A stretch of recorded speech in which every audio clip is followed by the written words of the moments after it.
In the aftermath of Nigeria's second military coup in July 1966, the nation found itself in a state of uncertainty. The coup, which led to the assassination of the country's first military president, Major General Agi Ironsi, and the deaths of over 200 officers from the eastern region, marked a crucial turning point for a nation that had only been independent for 6 years. The future of Nigeria seemed increasingly bleak. This turmoil was compounded by a series of violent outbreaks, known as the Northern Pogroms, where more than 30,000 Igbos, the ethnic group primarily from the eastern region, were killed. These massacres prompted many survivors to flee back to the east, carrying with them harrowing stories of the brutality they had witnessed. The number of refugees seeking safety in the eastern region is estimated to have been between 1 and 2 million, though the exact figure remains uncertain. In response to the escalating violence,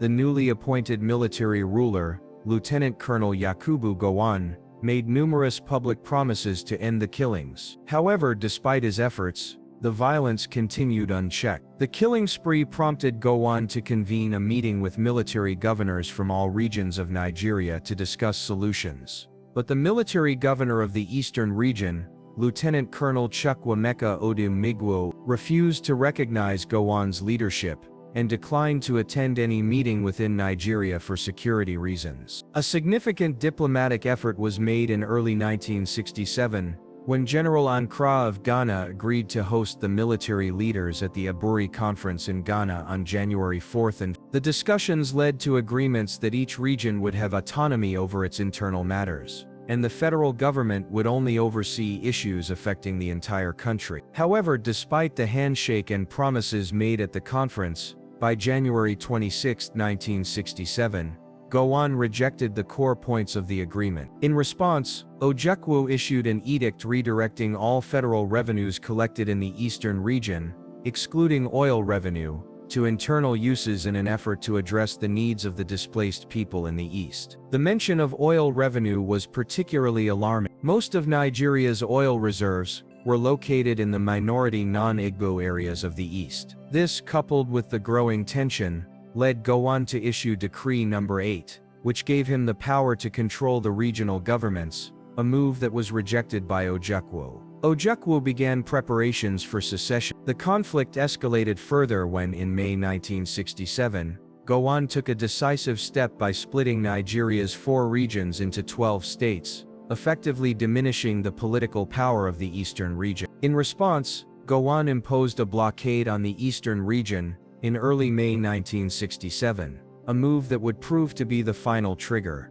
On May 30, 1967, Ojukwu declared the eastern region independent and renamed it the Republic of Biafra. This declaration was met with mixed emotions in Biafra. While a sense of calm and anticipation settled over the region, tensions between Biafra and the Nigerian federal government were only just beginning. The conflict that followed would not be merely a territorial struggle, but one that pitted 2 deeply divided sides against each other, each with differing visions for Nigeria's future. The first shots of what would become the Nigerian Civil War were about to be fired. The war begins.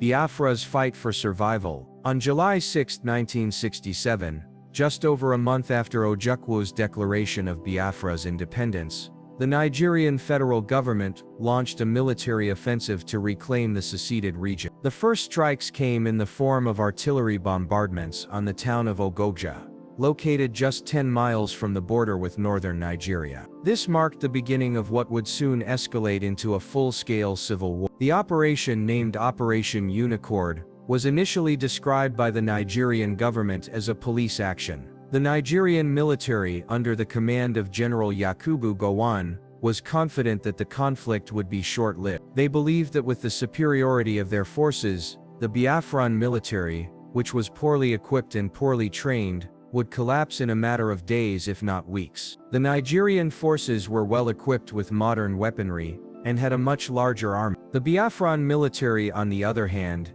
had only between 5,000 and 7,000 men at the outset of the war, most of whom were poorly armed. Despite these disadvantages, the Biafrans demonstrated resilience. A key figure in the Biafran defense was Colonel Ojukwu himself, who took personal charge of military strategy and decision-making. The Biafran army, while lacking the heavy artillery and modern tanks of the Nigerian forces, was bolstered by a deep sense of nationalism and the desire to protect their newfound independence. To strengthen the Biafran military, Ojukwu freed many military officers who had been imprisoned after the first military coup in 1966, including key figures such as Major Kaduna Nyagwo and Lieutenant Colonel Victor Banja. These officers were appointed to critical positions within the Biafran army, despite the fact that some had previously been on opposing sides during the coup.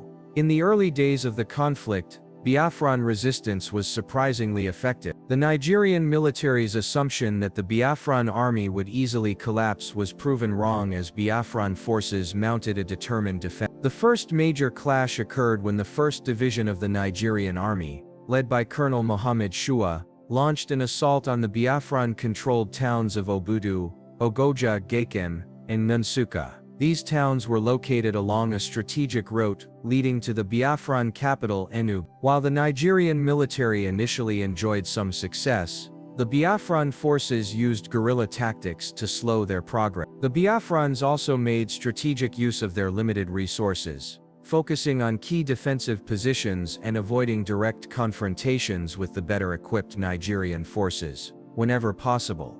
As the war intensified, both sides suffered heavy casualties. Nigerian forces expected a swift victory, but their initial optimism soon turned to frustration, as the Biafrans refused to yield. The Biafrans, though heavily outmatched, fought with fierce determination to protect their homeland and their independence. Meanwhile, the international community was beginning to take notice of the conflict. Images of Biafran civilians, many of whom were displaced due to the war, began to spread worldwide. The humanitarian crisis, particularly the dire food shortages in Biafra, would soon become one of the most controversial aspects of the war. In the weeks that followed the start of the conflict, the Nigerian forces made steady progress, but the Biafrans remained resilient. The war that many thought would be over in a matter of weeks was now dragging on, and both sides were preparing for a prolonged conflict. By the end of July 1967, Nigerian forces had captured several key towns in the east,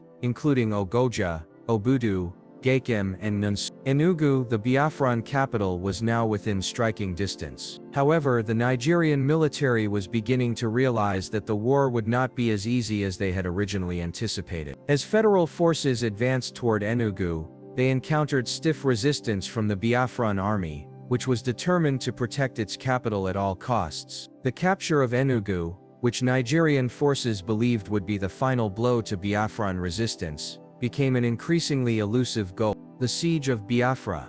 The war escalates. By mid-1967, the Nigerian military had made significant inroads into Biafran territory. Despite early optimism on the federal side, it became increasingly clear that the conflict would not end as quickly as expected. As the Nigerian forces advanced southward, they encountered stiff resistance from the Biafran army, who had become more organized and entrenched in their defensive positions. The Siege of Biafra had begun. The first major strategic move from the Nigerian forces was the aerial and artillery bombardment of Enugu, the capital of Biafra. Enugu was seen as the heart of Biafra, both politically and militarily. Capturing the city would deliver a decisive blow to the secessionist forces, and the Nigerian army had expected to take it in a matter of weeks. However, the Biafrans did not surrender easily. The Biafran military, under the leadership of Colonel Ojukwu, implemented a strategy of holding key towns and strategic locations,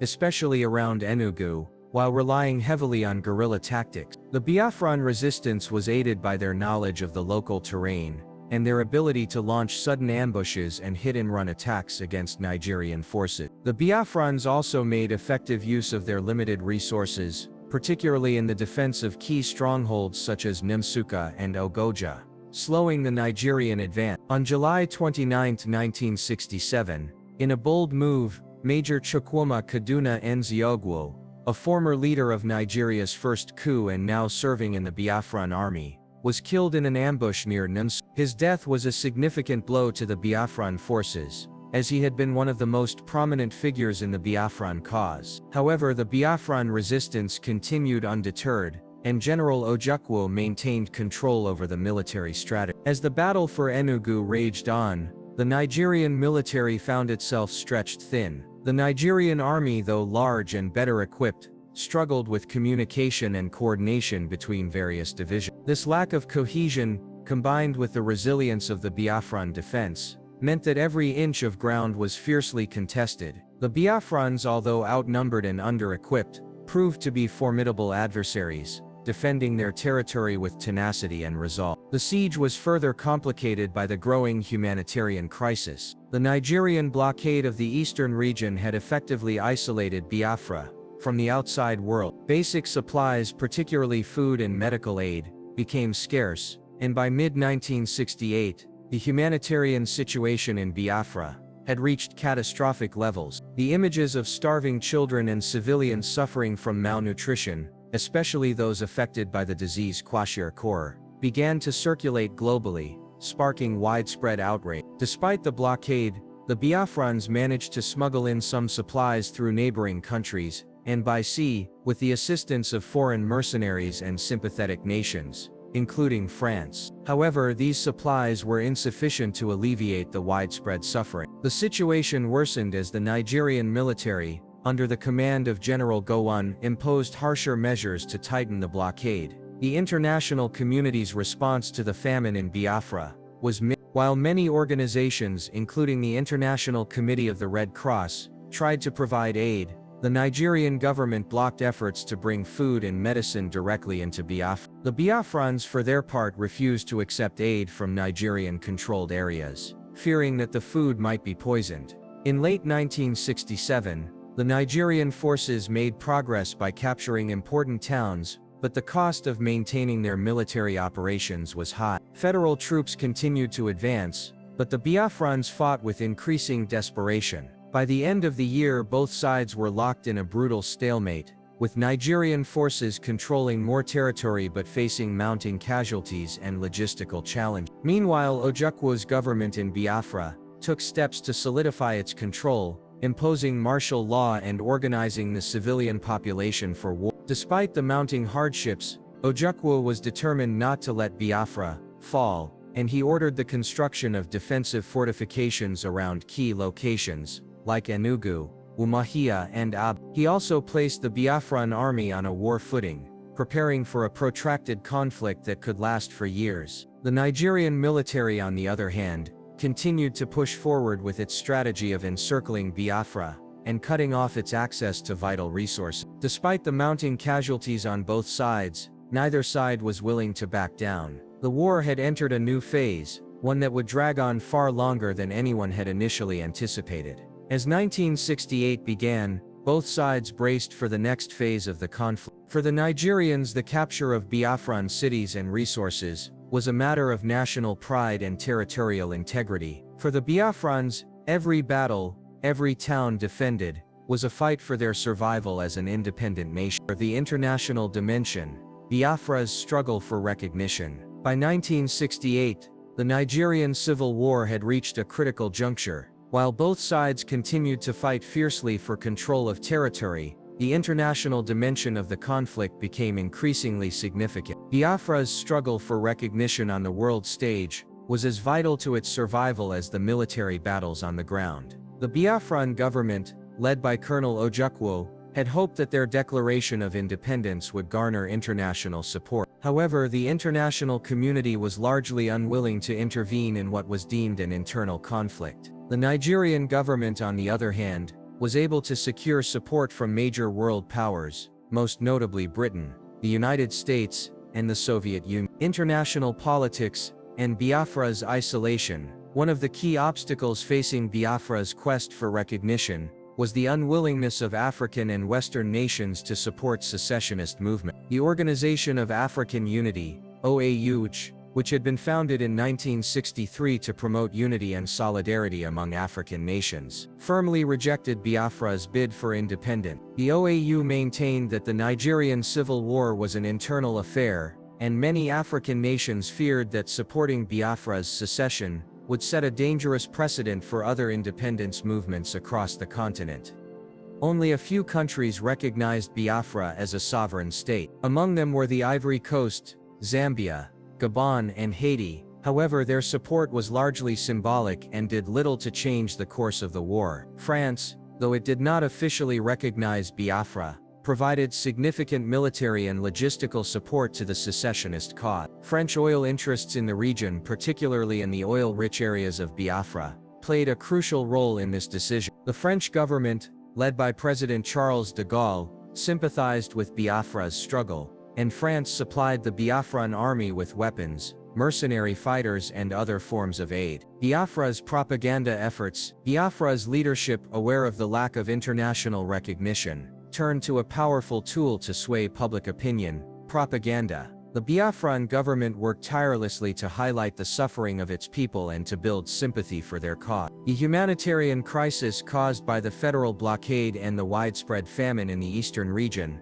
was widely publicized through photographs and media coverage. The images of emaciated children suffering from malnutrition, particularly from a condition known as kwashiorkor, were broadcast around the world, creating widespread outrage. Biafran officials also attempted to use the media to frame the war as a fight for freedom against a brutal Nigerian regime. Colonel Ojukwu, a charismatic leader, was able to present himself as a defender of Biafra's sovereignty and as a leader willing to sacrifice everything to protect the Eastern people's right to self-determination. However, despite the growing media attention and global sympathy for Biafran civilians, no major country was willing to officially recognize the Republic of Biafra. On the other hand, Nigeria's military government, led by General Yakubu Gowon, had secured solid support from key international players. Britain, whose companies such as Shell and BP had significant oil interests in Nigeria, remained a steadfast ally. British Prime Minister Harold Wilson and the British government were reluctant to support Biafra,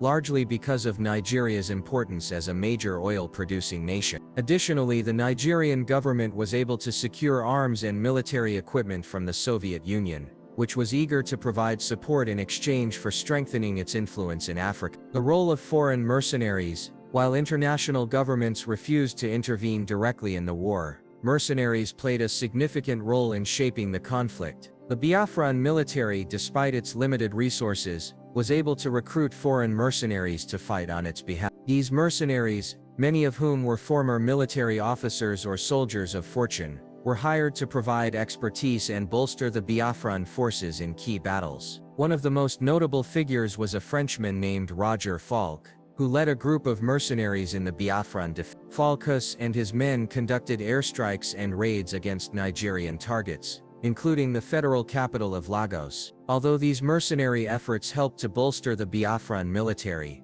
they were not enough to change the overall trajectory of the war. The Biafrans, despite their ingenuity and the assistance of mercenaries, were outgunned and outnumbered by the Nigerian forces, who continued to receive substantial support from the international community. The battle for survival, starvation, and suffering. By 1968, Biafra's military situation had become increasingly desperate. The Nigerian blockade had effectively cut off all access to food, medicine, and supplies, leaving the civilian population in dire straits. The Biafran government had managed to establish a few emergency supply routes, but these were limited in scope and largely dependent on foreign assistance. Despite these efforts, the civilian population in Biafra was suffering from extreme malnutrition, and the famine in the region became one of the defining features of the conflict. The Biafran leadership, particularly Ojukwu, continued to emphasize the importance of maintaining the fight for independence, even as the civilian population faced increasingly dire conditions. The Nigerian government,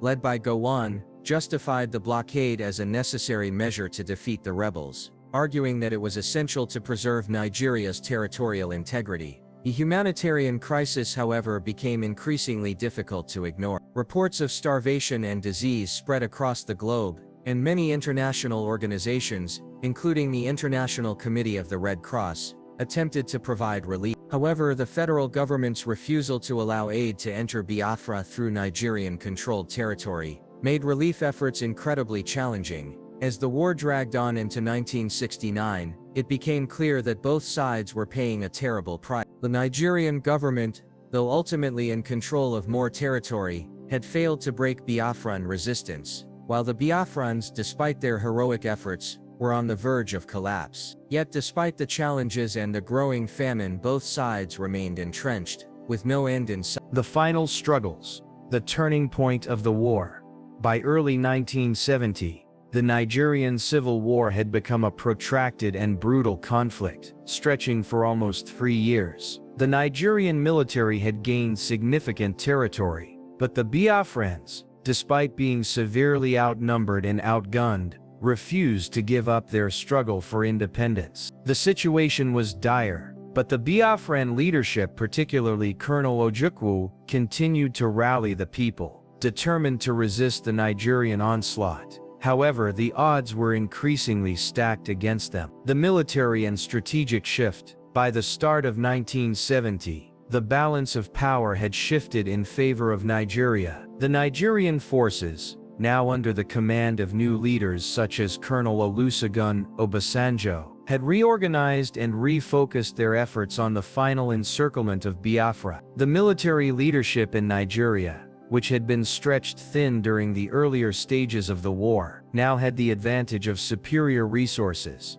better coordination, and more experienced commanders. One of the most significant changes came with the Nigerian 3rd Marine Commando Division, which had been reinforced and reorganized under Colonel Obasanjo's leadership. The 3rd Marine Commando Division had proven its effectiveness in coastal operations, and with the appointment of Obasanjo, the division's morale and capabilities soared. The Nigerian forces were now focused on capturing the remaining Biafran strongholds, particularly the key cities of Owerri, Aba, and Umuahia, all of which were crucial for the survival of Biafra. The Biafrans, however, continued to put up a fierce resistance. General Ojukwu, despite the challenges, was determined to maintain Biafra's independence. But as the months passed, the situation inside Biafra grew increasingly bleak. The continuing blockade by Nigerian forces had left the population starving,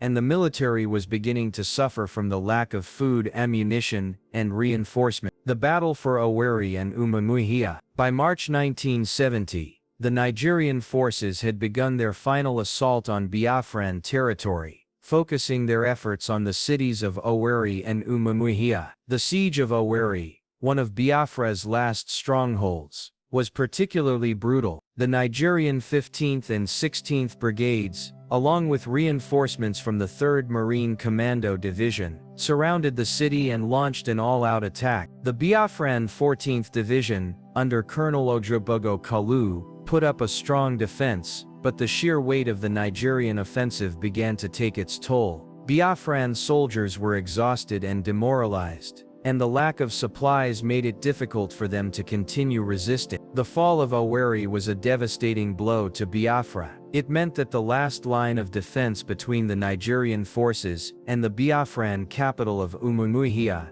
was broken. The Nigerian forces, despite suffering heavy casualties, pressed on with their advance. On April 11, the 3rd Marine Commando Division launched a final assault on Umuahia, one of Biafra's most strategically important cities. The Biafrans, under Colonel Joe Achuzi, fought fiercely, but with the Nigerian forces now controlling key roads and communication lines, the defenders had little chance of holding out. After several days of intense fighting, the Nigerian military captured Umuahia. The fall of the Biafran capital marked the beginning of the end for the secessionist state. The collapse of Biafran resistance. With Owerri and Umuahia captured, Biafra's remaining defenses began to collapse. The Biafran army was in disarray, and many soldiers, exhausted and demoralized, began to desert their posts. The civilians in Biafra, who had already suffered immensely from starvation and disease, were now faced with the prospect of complete military defeat. The final days of Biafran resistance were marked by a series of desperate but ultimately futile counterattacks. On May 17, 1970,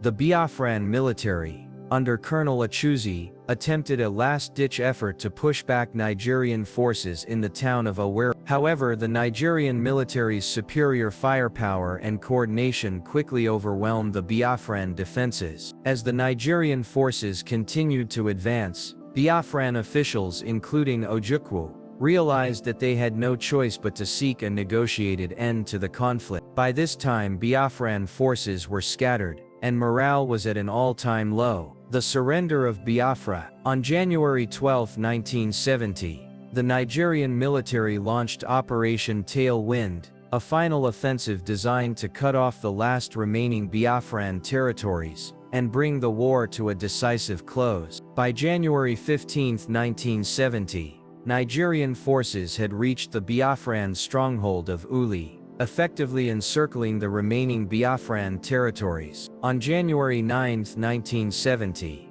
Biafran President Ojukwu fled into exile, seeking refuge in the Ivory Coast. With Ojukwu's departure, the last vestiges of organized Biafran resistance began to disintegrate. On January 15, 1970, Major General Philip Effiong, the Vice President of Biafra, announced the surrender of the Republic of Biafra to the Nigerian government. This marked the official end of the Nigerian Civil War. Aftermath and reconciliation. The end of the war did not bring immediate peace or reconciliation. The Nigerian government, under General Gowon, faced the daunting task of reintegrating the eastern region and its people into the federal system. The war had left deep scars in the country, with millions of lives lost, including an estimated 1 to 2 million Biafran civilians who died from starvation, disease and violence during the conflict. Despite the hardships, Nigeria's military government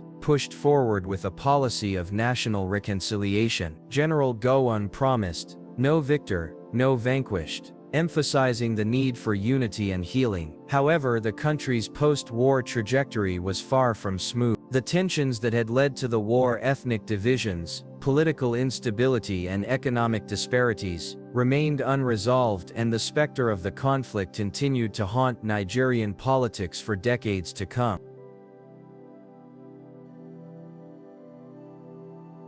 The legacy of the Nigerian Civil War. A nation in the aftermath. The end of the Nigerian Civil War in January 1970 marked the cessation of hostilities, but its impact on Nigeria, the people of Biafra, and the international community would resonate for decades. The war had left a nation broken and scarred, with a profound legacy that continues to influence Nigeria's political landscape and its struggle for unity. The cost of the war. The human toll of the Nigerian Civil War was staggering. While precise figures remain difficult to ascertain, estimates suggest that up to 3 million people, primarily Biafran civilians, lost their lives as a result of the conflict. This includes those who died from starvation, disease and violence during the war. The famine that ravaged Biafra during the siege is one of the war's most haunting legacies. Images of malnourished children, their bellies swollen from kwashiorkor, shocked the international community